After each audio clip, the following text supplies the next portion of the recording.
అమ్మా ఇప్పుడే వచ్చాం హాస్పిటల్ నుండి. అవునా? చెకప్ అంతా అయిపోయిందా? రిపోర్ట్స్ ఎప్పుడు ఇస్తారు? చెకప్లన్నీ అయిపోయాయమ్మా, రిపోర్ట్స్ కూడా వచ్చేసాయి. అంతా నార్మల్గానే ఉందమ్మా. కాకపోతే ఈయనే కొంచెం నీరసంగా ఉంది అని చెప్తున్నారు డాక్టర్తో. సో ప్రోటీన్ ఫుడ్ బాగా తీసుకోమని చెప్పారు. ప్రోటీన్ ఫుడ్డా? అయితే ప్రతి సండే నేను ఇప్పటి నుండి నీకు మటన్ వండి పంపిస్తాను. నువ్వే దగ్గరుండి అల్లుడు గారు తినేలా చూసుకో, సరేనా? అయ్యో అమ్మా, అంతంత మటన్ తింటే కొలెస్ట్రాల్ ఫుల్గా పెరిగిపోతుంది, గుండెకి అస్సలు మంచిది కాదు.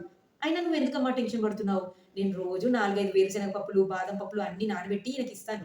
నువ్వేం టెన్షన్ పడకు, ప్రోటీన్ అదే కవర్ అయిపోతుంది. సరే నీ ఇష్టం, మటన్ పంపంలే అమ్మా. ఏం నువ్వు మటన్ పంపవా? ఇప్పుడేగా పంపిస్తాను, పంపించు అంతే. అదేంటే కొలెస్ట్రాల్ అన్నావు కదే? అది ఆయనకి, నాకు కాదు. నువ్వు పంపు, నేను తింటా అంతే. అల్లుడు గారికి నీరసంగా ఉంటే నువ్వు తింటానంటావేంటే? నీకు చెప్పానా నేను నీరసంగా లేనని? నాకు నీరసంగా ఉంది, నువ్వు మటన్ పంపు, నేను తింటా.